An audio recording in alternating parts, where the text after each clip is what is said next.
joy is this gritty, tenacious thing that will find you, and you can even stop believing in it. That's okay. I think we tell each other we have to hope. You don't, actually. You can lose hope, and it will come back. That's how miraculous this thing is. Welcome to Point of Relation with Thomas Hübl, a podcast that illuminates the path to collective healing at the intersection of science and mysticism. This is the Point of Relation.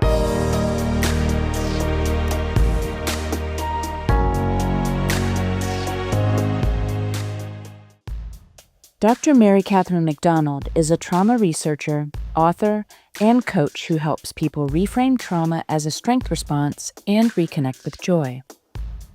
She's passionate about making healing accessible, grounded, and even a little bit fun. Welcome to Point of Relation. My name is Thomas Hübl. This is my podcast, and I'm so delighted to again be sitting here with Dr. MaryCatherine McDonald, MC. A warm welcome again. I'm so happy to see you again. Thank you so much. I am thrilled to be back here with you. It's always so lovely. Yeah, it's lovely. I really enjoyed the authenticity and the flow of our last conversation. It was really a lovely emergence, co-emergence. So thank you for that. Oh, me too. I can't wait to see what comes of this. Yes. So you wrote another book. I did. And so tell us a little bit about the Joy Reset. So what can people expect? What can I expect? So let me participate a little bit, and then we will dive a bit deeper into some of the content. Yes, absolutely. So as you know, with any project, one project yields the next. And so there was this little practice that started in my first book, Unbroken, called Tiny Little Joys. And the idea was that, when you are dealing with trauma or stress or overwhelm, joy is really healing, but it can also feel inaccessible because you're struggling with trauma and overwhelm and stress. And so what are some practices you could do that are very easy, sort of mindfulness practices that would let you kind of, bring in joy and imprint it to counter some of the negativity that's coming from trauma and healing and all of that. And that practice alone didn't feel like enough. And so I started kind of diving down the rabbit hole. And this is where the Joy Reset came from. So the two kind of goals of the book are to, first of all, redefine joy and all of its related emotions and experiences. So hope, optimism, imagination, creativity, all of those things that you can think about that live on that same space. Because I think they get defined as these sort of floaty luxury emotions, but they are very gritty and very tenacious. They meet us in our darkest moments. And if we can understand that and recognize that, then we can facilitate our own healing. So there's that sort of redefinition project. And then the second thing was explore some of the barriers to joy. I think one of the things that gets missed when we're talking about trauma and the traumatized nervous system is that we can actually become resistant to joy and all of its related emotions and experiences, because when our system is wired for hypervigilance and fear, joy and creativity and hope ask us to lower our guard. And that runs counter to the traumatized soul, essentially.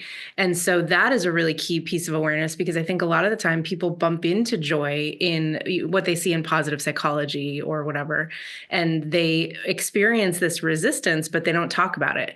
And so what they end up doing, unconsciously or not, is saying to themselves, this isn't for me. Or at the very least, this isn't for me right now. This is for me when I'm healed.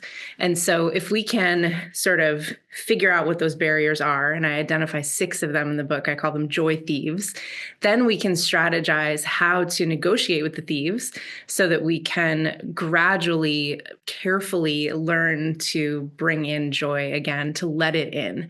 And when we do that in these little ways, then we can gradually move up to accepting larger joys. There's so many times I've seen a client who says, okay, I'm in my healing process. These positive things are happening to and for me, and they don't land. And I can't celebrate and I can't lean into that and I'm afraid. I'm waiting for the other shoe, all of these things. So how do we kind of learn to bring it back in? So that's the book. And kind of similar to Unbroken, it has all these client stories. It has a lot of my story, losses and things I've been through. And then also tools and exercises for, let's do this. How do we negotiate with these thieves? How do we change our lives? Beautiful. So first of all, I mean, the closest question now is, of course, what are these thieves? So maybe you speak a little bit about that first. Yes, absolutely. So I'll run the list and then I'll give you a little example of each. So we have hypervigilance, which is sort of the hallmark of trauma, emotional numbing, fear of loss, fear conditioning, guilt, and shame. And so you might have one of these, one of them might be the leader. You might have all of them. But just to give you an example of each of them really quickly. So hypervigilance is this idea that your nervous system is wired and waiting for the next threat. And so if you think about, a sniper on watch, all you're doing and your nervous system is scanning and scanning and scanning and waiting and waiting and waiting. So anything positive, humorous, silly that comes in just gets pushed away. We don't have time for that. We are watching for threat, and anything that is going to get us distracted from that is dangerous. So push it away. So that's hypervigilance. Emotional numbing, I think, comes out when if you have, as we know, another hallmark of trauma is emotional overwhelm. And so if you have an overwhelm, one of the body's brilliant, amazing coping mechanisms to deal with that is to numb. You numb, you dissociate, you disconnect. The problem is we don't do that in a vacuum. So when we're trying to numb anxiety or fear, we tend to also numb all of the other emotions. And so this is kind of that person who, as I explained a minute ago, is saying, okay, good things are happening. I got promoted. I'm in a new relationship, but none of it's landing. And I think that can be because you have this emotional numbness that's saying, again, it's dangerous to feel too much. It's dangerous to kind of let go. Then fear of loss, I think so much of trauma, whether it's an actual death or not, so much of trauma and healing from trauma is about understanding what you've lost and how to cope with that grief. And this is my experience so acutely. This then changes your relationship with everything else in your future. And that can radically change the way you relate to things that you have, whether that's a job, a relationship, success, anything. And what that means is that you have the good thing happens, and you're so afraid to lose it because you know acutely how quickly that can happen, that you don't let in any of the joy, or maybe a tiny bit of it, but then you sort of spend the rest of your time rehearsing the loss to give yourself the chance to feel like you can handle it when and if it does happen. Fear conditioning happens when you have, I think often something good is happening, or you feel like your life is good, and then you have a trauma and you feel this sort of humiliation, almost like I should have been prepared. And so I'm conditioned now that when good things are happening, that I have to brace for the next bad thing. And this can become, as you know, a whole worldview where you say, this is karma, this is how the world works, which is not true. But if that's your worldview, then that's going to change the way that you experience any of the good things. And then guilt, again, when you have loss, or let's say you have the world going through an incredibly tender moment as it is right now, if something good happens to you, sometimes there's a tendency to push it away because you know that other people are suffering. And those could be in your inner circle. That could be a loss that you suffered. And now you're thinking, oh, I just felt happiness and I feel guilty that I'm happy because I just lost this person. Or it can be, I know that there are people suffering in another part of the world. How dare I feel joy at my life? And then shame, I think, is sort of metastasized guilt, where you have become aware, or you have come to believe that you are deeply unworthy of joy and all of its related experiences, so much so that when they come in, you push them away again because you say, like, that's not for me. I'm broken. There's something wrong with me. I'm flawed. I'm bad. So those are the thieves. You're right. So now we will come to the negotiation. But before we come to the negotiation, there's something interesting that I've heard listening to you is it seems like, and maybe you can share how you look at this, that also I see a lot in the groups and the people I work with is like the trauma creates part of our worldview and kind of creates a spin in our perception. And you said this before, hypervigilance, for example, or some of the others also, that suddenly I don't see the world as it is. I see more the world through the filter of my past. And I want you to maybe, if you can speak a little bit to that process, because that can create a whole worldview all the time that I'm looking through. And so I see some things and I don't see other things. And maybe you can speak to how you look at this. Yes, I love this question because when I was early in my sort of trauma studies and trying to understand just what is this thing that we are wrestling with? What is trauma? I started to come up with this concept. I called it like we're haunted by a different ghost, because so much of the focus is on the thing that happened, the singular event. What is the trauma? What's the stressor? What's the thing that happened to you? And that, of course, matters, right? I'm not saying that it doesn't, but it seemed like there was this excess that wasn't accounted for. And I started thinking of it as, I don't know why I got that image in my head, but like a ghost that's behind the first ghost, a second ghost that we're missing. And it's the idea that it's not just what the trauma was, but how that trauma stamped your world with meaning, because it's never just the isolated thing and then you cope with the isolated thing. It's how did that isolated thing shatter a structure of meaning?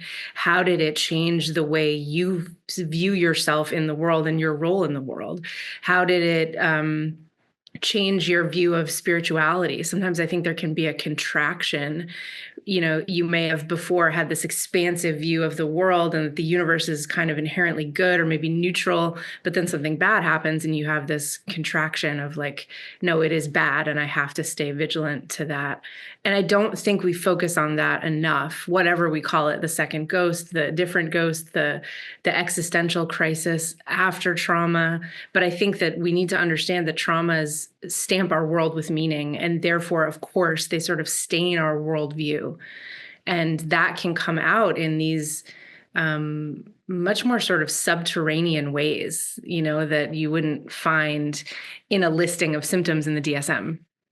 Because for me, that's an important point. It's like, first of all, I love that you call it ghost. And in one of my books, I also call this like the intergenerational trauma and the collective trauma, that there are many ghosts from the past that we have been born into that we don't even know because they are the water that we are swimming in. And then we say, oh, which ghosts? And then I say, yeah, but a lot of the filters that our society is looking through, that we often say, okay, that's how the world is. And we say, yeah, but maybe there are many ghosts of all the trauma that our ancestors couldn't process, that we have been born into a world full of ghosts.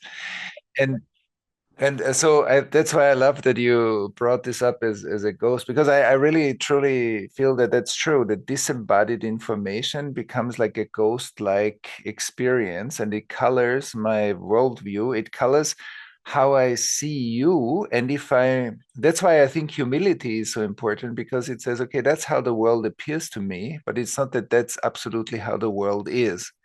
And I think if I can have a little bit of space to say, that's how it looks like for me, and I learn from others how it looks like from others, and this is how it is, but oh, I'm interested how you look at this. So then I can begin to see my filters. If I'm too fixed on this is how it is, then I'm stuck in my own filter. So that's one thing.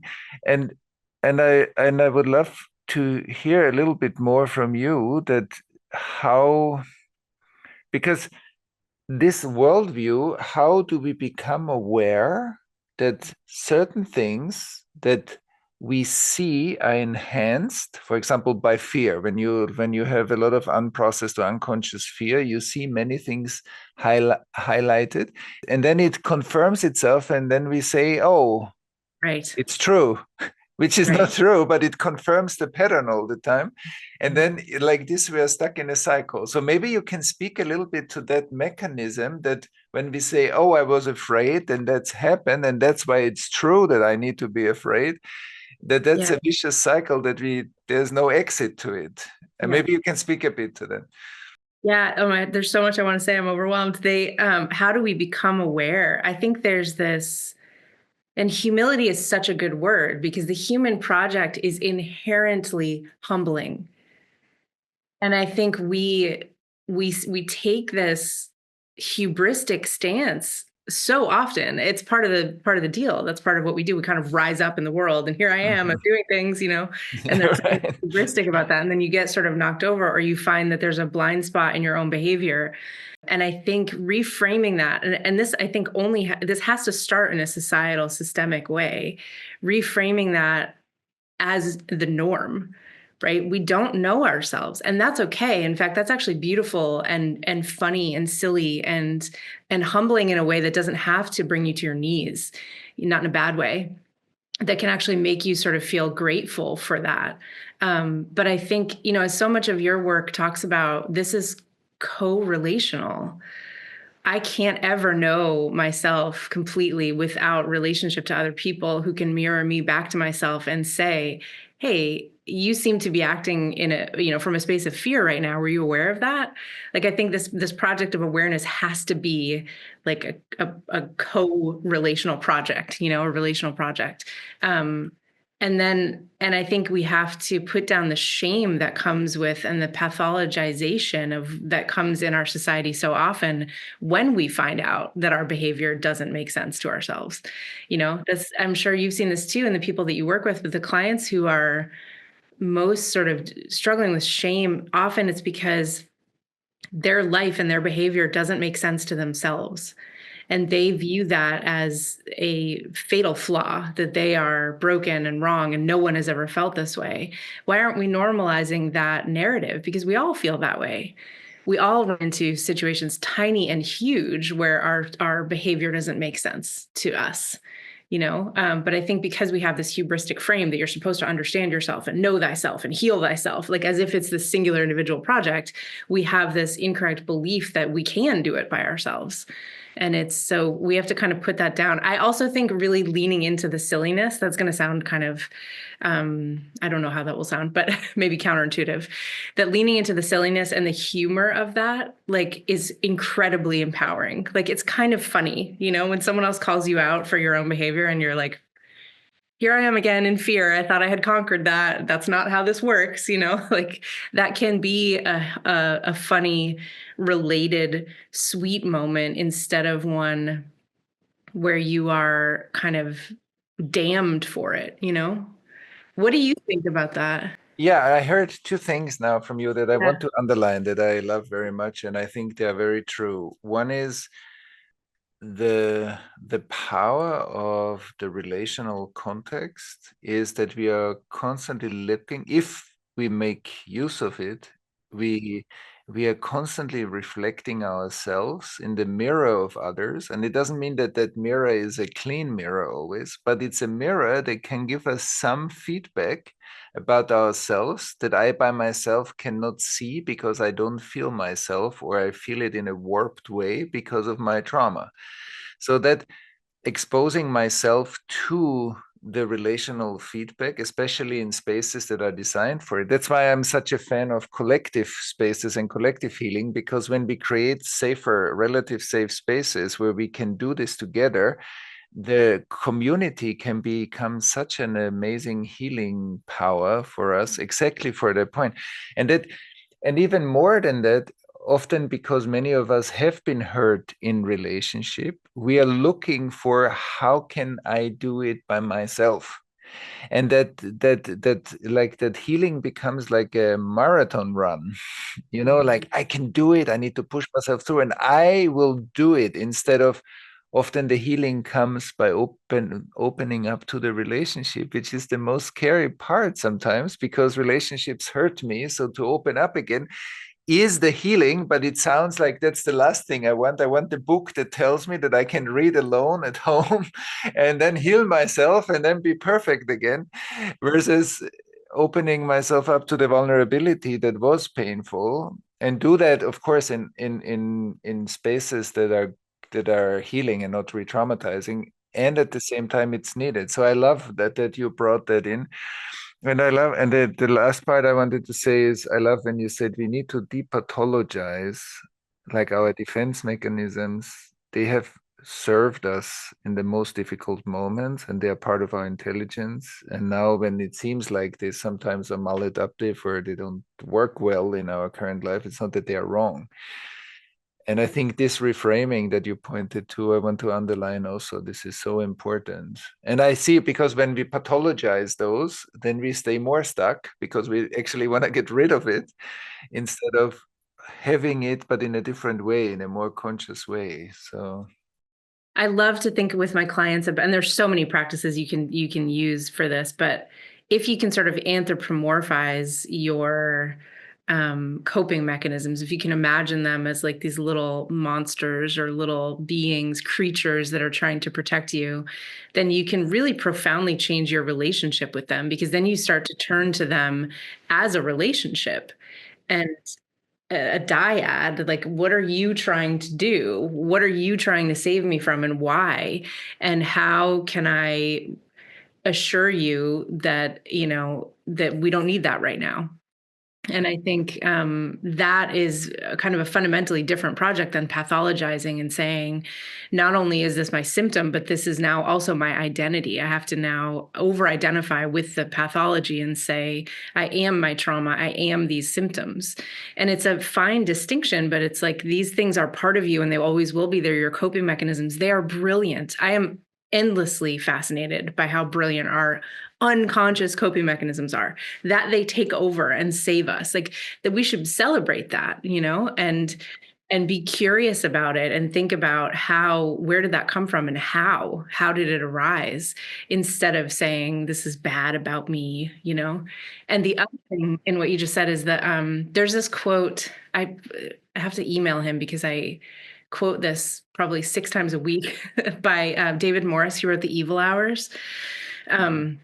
And he says, trauma is a glimpse of a truth that tells you a lie. The lie that love is impossible and peace is an illusion. I might have gotten the order on that backwards, but I think that goes back to the thing of the doubling effect, like the mirror, right? Like trauma, we have to be able to hold two things to be true, two contradictory things to be true at the same time. Trauma is a truth. We are fundamentally vulnerable to each other and to the world. That is the key part, the central part of what it is to be human. And that's true. It's also, though, a lie. The lie is that the only way to respond to that is to live in fear for the rest of your life, to grip and be hypervigilant and wait for the next thing, and to be, kind of put your hand up to any relationship where a person would know you and allow you to be vulnerable. You know what I mean? mm-hmm.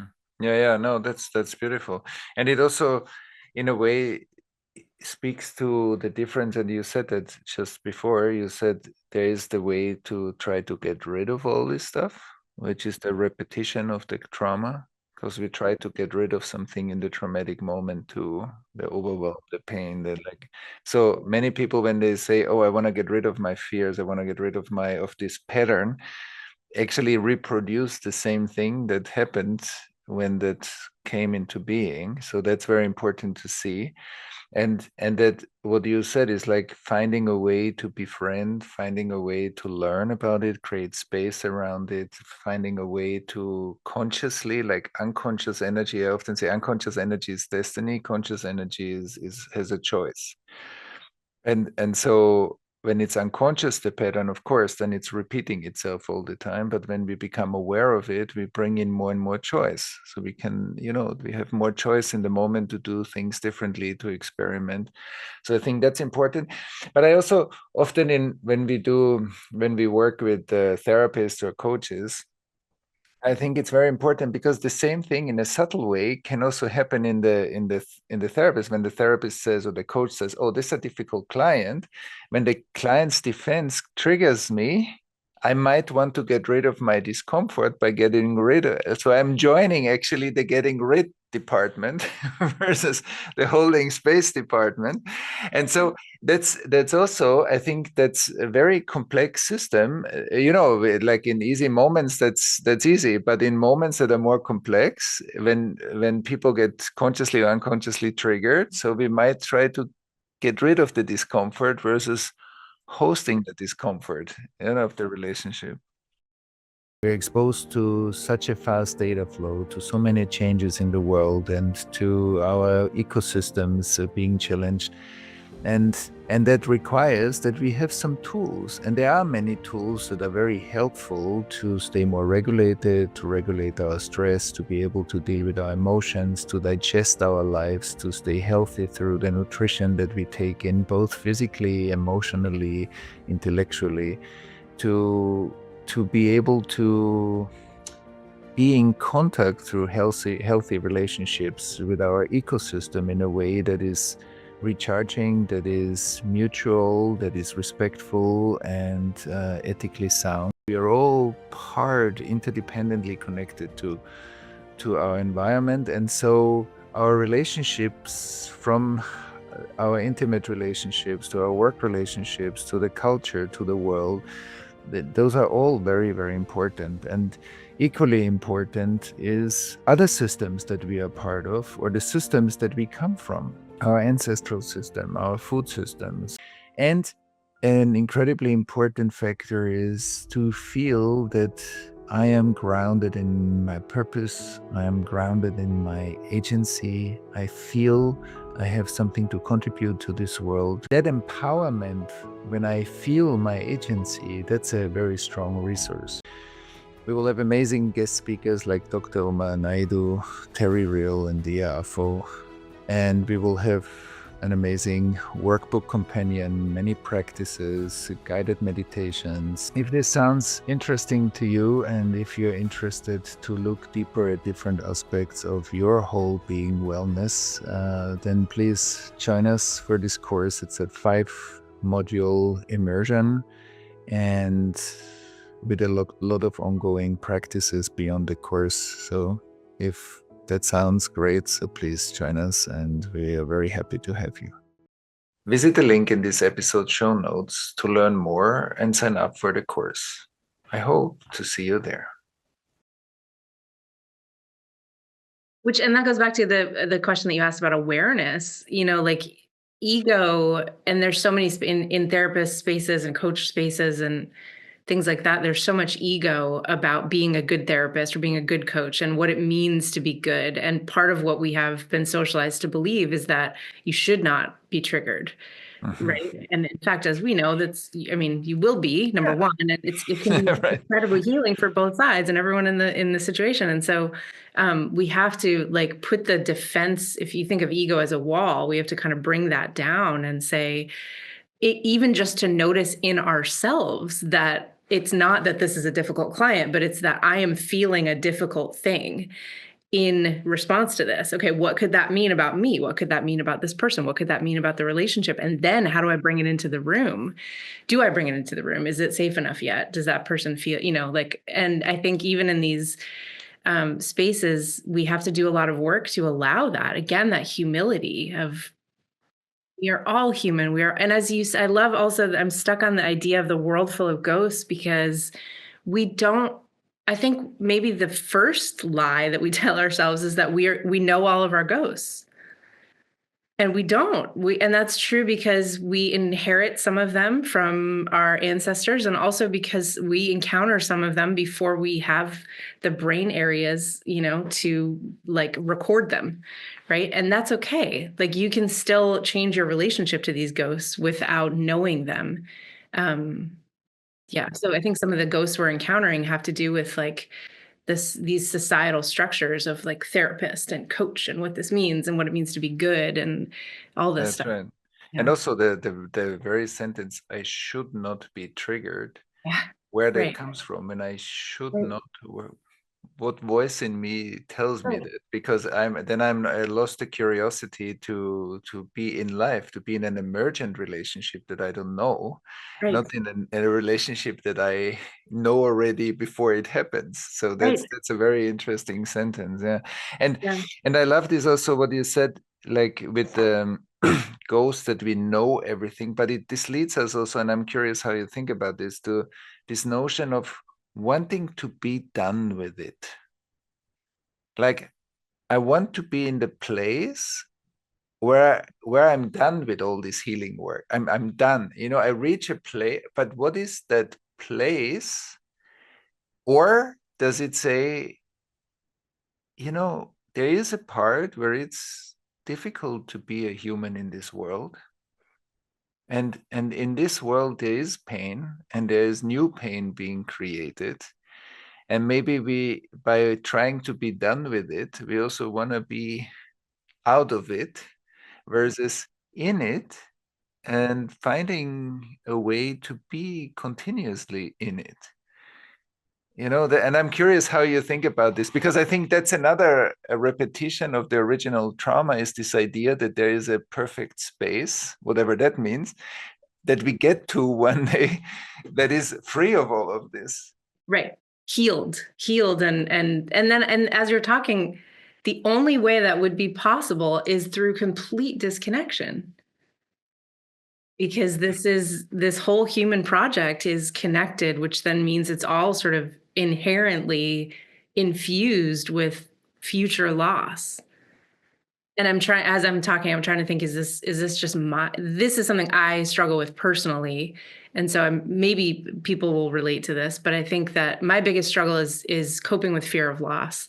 And I feel like I have, sometimes I think I arrived here on this earth to just wrestle with grief and loss and death and love and all these things. And maybe that's my project. Maybe that's part of the human project. I'm not sure, but some of my earliest memories are these near sort of like hysterical fear of losing my parents, which I then did in my 20s. And before that had lost other people. And after that, of course, I've lost other people. And that fear of loss, it feels like it's standing right next to me at all times. And it is the primary relationship in all of my relationships. When will I lose this person? And Derrida says, this is how you know you have a friend, is when you are conscious of the fact that one of you will lose the other.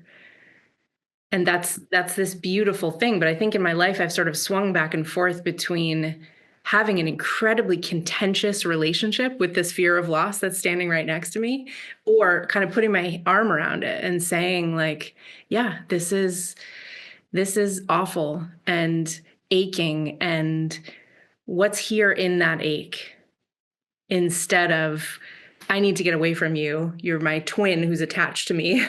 How do I get away? How do I get away? And so, but again, like, there's no arrival point. It's not like I have achieved that, where I'm just like, I have this new relationship with grief. It's everywhere, always. So I don't know if I'm answering the question at all, but I'm just sort of rambling about it, that I think that we can have, I think the two questions, I think I got this from Bessel van der Kolk. If you ask a tricky emotion, an emotion you're struggling with, two things: what's here and how does it shift? And I think I love that frame, because that is inherently curious instead of contentious. So instead of pushing the thing away, you're saying, like, okay, what's here in this grief? And then you can sort of get maybe imagery, maybe emotion, maybe a release, crying, something like that. I don't know if I'm making any sense. Does that make any sense? Yeah, no, you make a lot of sense. And also, especially, it's lovely that you're speaking so openly about your own experience. And as you made it with your hand, you said, like, if I resist it, I will stay forever bound to it. Right. If I hold a wall in my room, so I will not go home. Right. So there needs to be an invitation, because trauma is splitting something off, and becoming curious is taking it slowly back in as we can digest it. But it's the movement of intimacy at the end of the day that will create also a healing. And I often see this as whatever stays excluded will the whole life try to include itself again. Whatever we exclude from the system will try to include itself, because it needs to include itself to create a higher wholeness. And so once we know that intelligence, we do exactly what you said. You said something very beautiful. You said, I'm walking this, and I'm step by step becoming more familiar with my grief and with my fear of loss. And the more familiar I become, it's melting step by step. But it's not a miraculous, oh, I look at it and it dissipates. But it's I become wiser by taking on the challenge that obviously loss and the fear of loss and grief are my companions in this life, and I will grow through them and become potentially an elder in the society eventually, because I did that. Right, right. And what a gift they are, and what a deepening they offer when you can get, because there's that space of sort of like, I kind of hesitate to use this word because it's so loaded, but that space of victimhood, which is a contentious relationship with the thing you're trying to exclude, whether that's trauma or loss or whatever. And you say to it, when is this going to stop? When am I going to get a break? When is this going to be over? Why is this happening to me? Right? All these sort of like accusations you're launching at the universe, instead of what is here? What's here? Is it an ocean of grief? What are the images that come up? Is it like a friend? Can you see anything about it that would be redeeming, so that you could kind of lean into that invitation? I love the way you put that. Whatever we exclude will invite itself in. And so if it's at the door and it keeps coming to the door, you can argue with it every time. That's right. But it will stay there, right? There, and make your Yeah. life smaller and try to say, okay, well, if I hide under the couch, then it won't come in. It's still there. The door's still there. This is still the situation, right? Instead, Yeah. is there anything that could be offered if you brought it in and invited it in and had a cup of tea? What could it bring you, you know? Yeah, and exactly as you said something else that I think is very important for all of us to see, like that which stands in front of your door. First of all, you will need to leave your house always through the back door. And so it means we can never live our authentic self, because we are always sneaking out the back door, because in front of our main entrance, there's this, whatever it is for any one of us standing, and it keeps knocking. And the other part is that so that we understand our lives become smaller by what we exclude. And I think that, and it might mean that I need support. It's great to ask for support. It's great to bring people into our life that can help us to deal with what stands in front of the main entrance. But at least I activate my agency, and I can say, okay, maybe I need a trauma trained therapist. Maybe I need whatever. I need a coach. I need a mentor. I need a group. I need community. Whatever I need, that's brilliant, because it takes me out of, oh, I'm powerless, to I can make a step. Even if I don't know how to take care of this, I'll make a step and I will reach out. I will learn. I will be creative, and I activate my agency. And I think that's super important that you mentioned this with the smaller life, because so many people feel that, oh, my life is smaller than I feel it can be, which is often true, but there's also something we have to invest in expanding it. And one thing that you shared about the grief, I think, if like also how Stephen Porges speaks about the social engagement system, I find it incredibly powerful when we invite emotions like fear or grief that live often in a retracted relational space. So it's pulled in. The defense is, I need to protect myself. But if in a relational space that is safe, we can make that conscious. So it's the grief and the relational state that matter. The coordinates of emotions are the relational space plus the emotion, or maybe even the age of the emotion. But then, so when we feel, oh, I become aware how, when I'm grieving or when I'm afraid, how alone I feel. Even if you listen to me, I feel like this. And if I don't pathologize it, but turn it into a conscious experience, slowly, my emotion can become us again, not just Yeah. me. I don't know Yeah. about how you experience that, but I find it incredibly powerful in the healing process. Oh my gosh, yeah. It's making me emotional, because I'm thinking of I think sometimes you have to build up to it, right? Because there's also this sort of snapback that can happen in the nervous system where you and I start to feel vulnerable, you start to feel safe, I start to feel connected. And then the fear is like, what are you doing? Don't do that, and then shut down. And this is, I think, the cause of so much of our relational strife and pain is that unconscious, a thing we're not aware of that's coming and getting in the way, that barrier. And I think sometimes we have to experience it sort of by proxy first, right? Can I tolerate even being around someone else who is being tender with someone else? Can I, what happens? What do I notice when I witness that? Is that upsetting? Is that jarring? And then what would it be like for me to even just imagine myself in that space of receiving that tenderness and care, and just sort of notice what happens in your body as you, because I don't know if you're feeling this way, but when I think about that, even just as an abstract, it's like, that's scary, like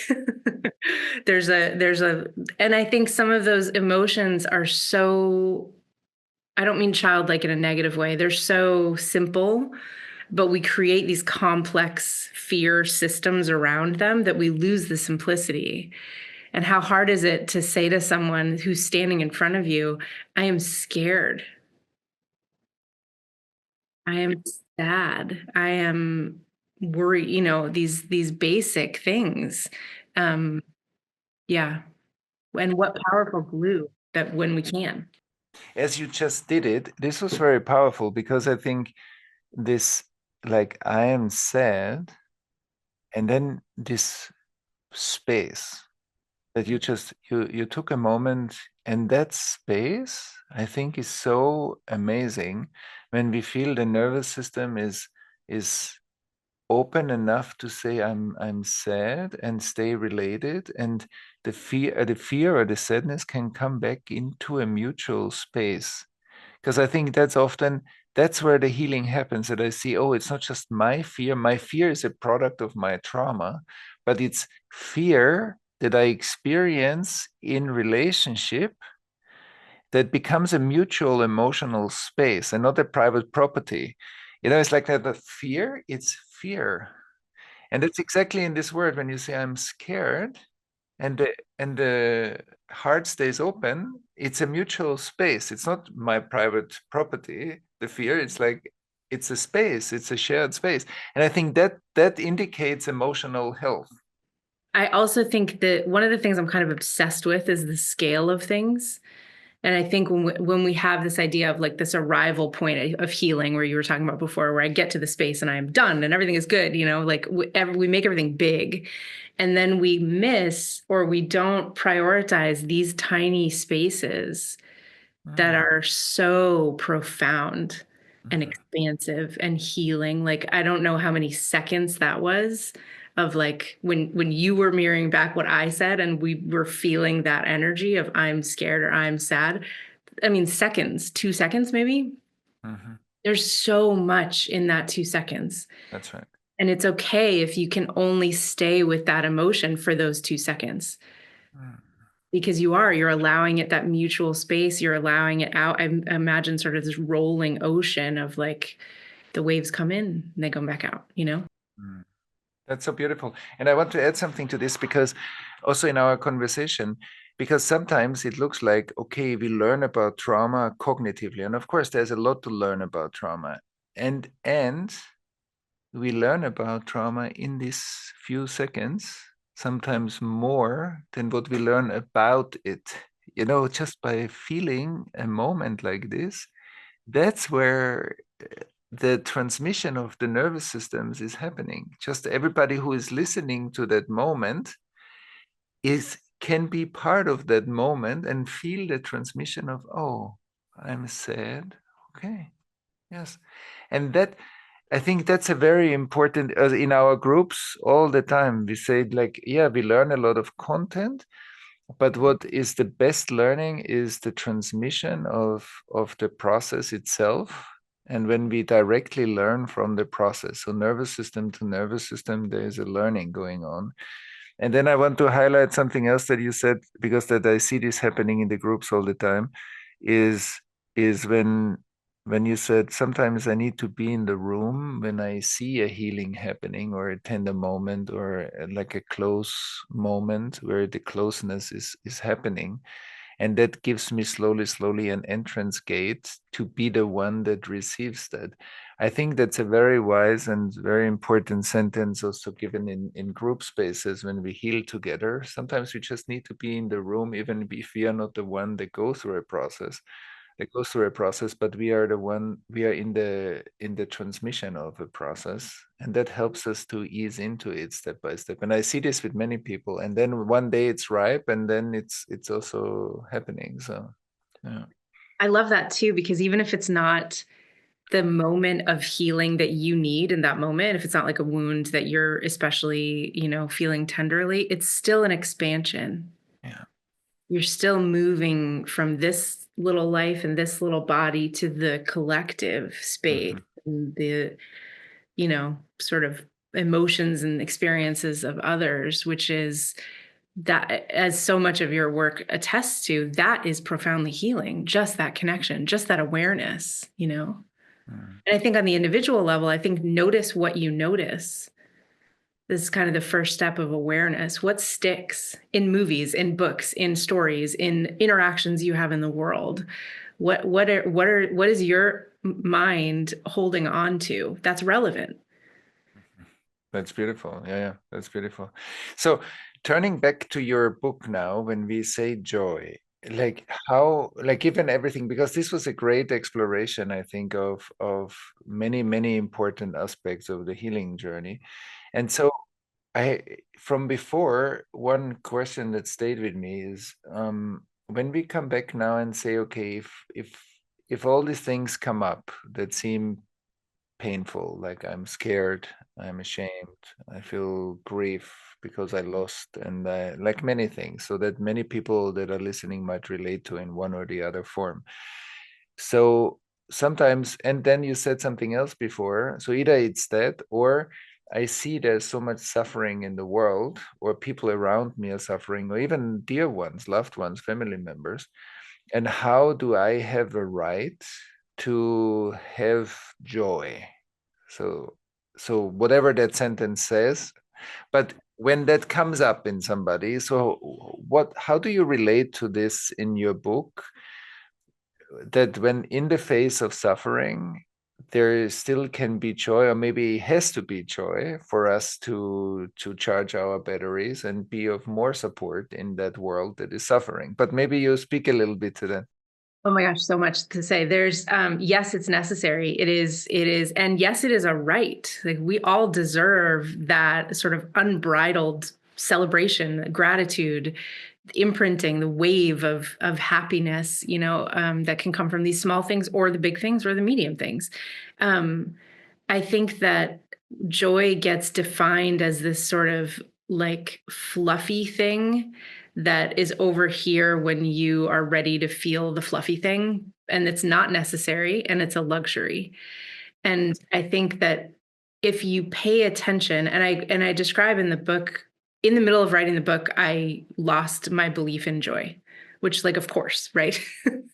And I thought, I was having this moment of like, okay, I have to give the advance back. Like, I cannot write this book. It was that deep. Like, I can't, I have to abandon this project. And I was kind of getting used to that idea and living my way into it. And then joy started finding me. And I remembered so many moments in my life where I was just in the throes of grief, desperation, pain, agony, that joy was also there. And even when I didn't want it, there's sort of like this feeling sometimes where you sort of want to hold on to the bad because you're in it and you're feeling all that friction and whatever. And then the joy would come in and I would be like, God, not now. But I think that the message in that is that joy is this gritty, tenacious thing that will find you. And you can even stop believing in it. That's okay. I think we tell each other we have to hope. You don't actually. You can lose hope and it will come back. That's how miraculous this thing is. And I think that one of the first stories in the book I talk about is that I was so into the brain science about hope and gratitude. And, there's been all this stuff in positive psychology since the beginning of positive psychology, but then the neuroscience started to catch up with it and talk about how, your blood flow and electrical activity changes when you are doing these gratitude practices and things like that. And so I had this client who was going through a really difficult time. And I said, okay, we just need joy. We just need the joy. I was so excited and pumped about this cognitive framing. I was missing her lived embodied experience. And she said, F off and close the computer. That was the end of the therapeutic relationship. And I was like, immediately, or within minutes, realized that was totally on me. Might have been the right tool. It was deployed in the completely wrong way at the wrong moment.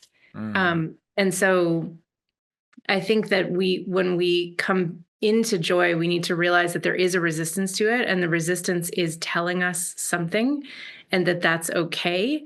And also that it doesn't have to be an either or, right? One of the things I do with clients is I have them make a compost pile. I got this practice from David Denborough, who wrote a book about narrative, where you write all the stuff that's bad, right? What kinds of pain are you dealing with? Getting back to your question, like what kinds of pain are you thinking about right now? Is it loved ones? Is it worldly? Is it personal? All three. Write them all down. They're there. The joy is not meant to counter them. The practice is about seeing that the joy is still there even when you're dealing with all of this pain and all of this darkness. Because the negative stuff, our brains have a negativity bias. We are going to imprint that stuff automatically.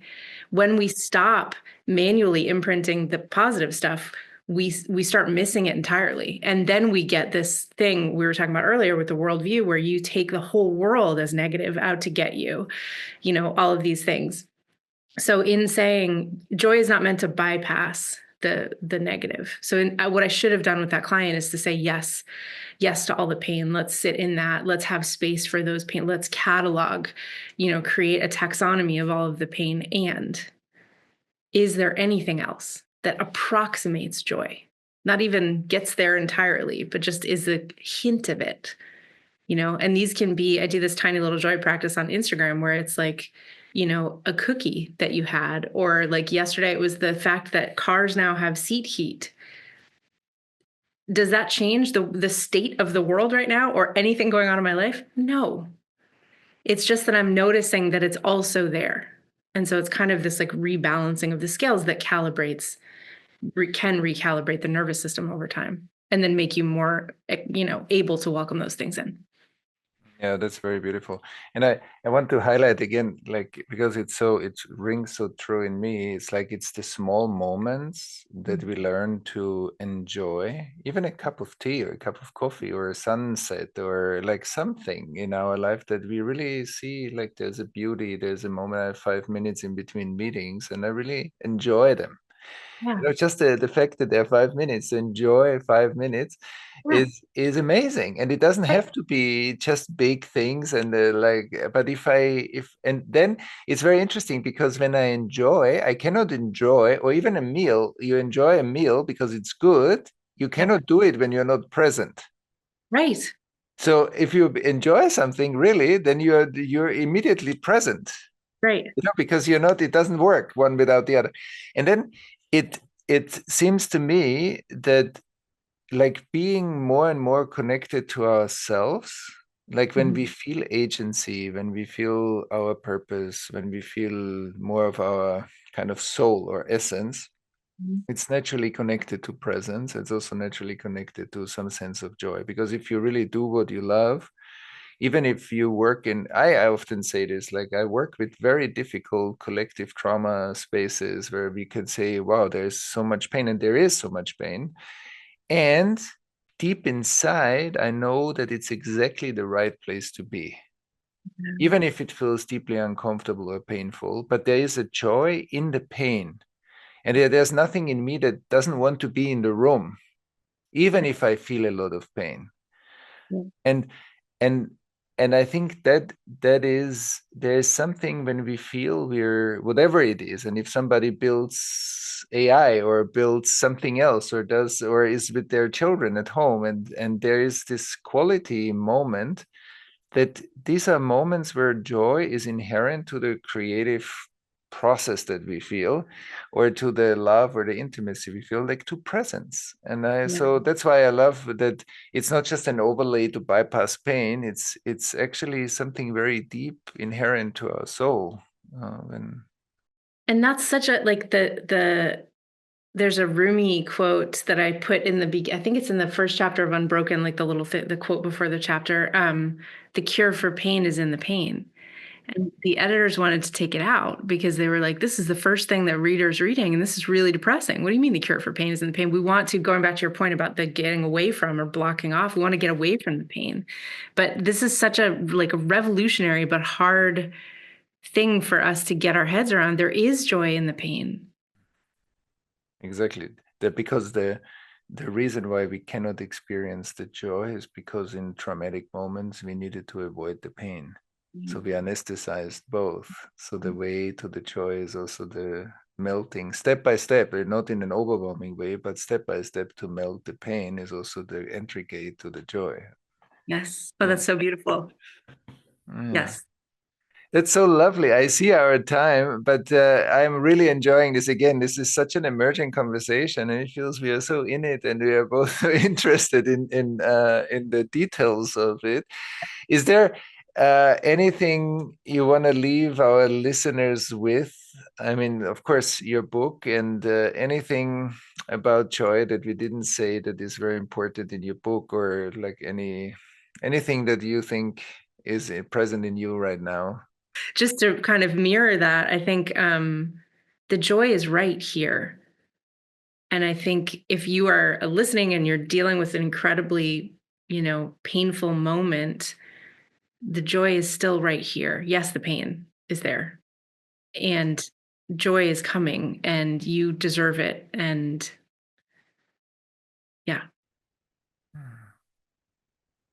Well, that's lovely. Thank you so much. I deeply enjoyed this conversation. I had a lot of joy just in meeting you, and also meeting your life story and what you shared with us about yourself. So thank you very much. It was a beautiful conversation. Thank you so much. I'm going to be thinking about it for weeks.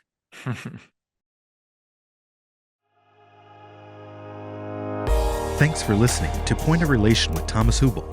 Stay connected and get updates about new episodes by visiting our website, pointofrelationpodcast.com, and by subscribing to the Thomas Hübl YouTube channel.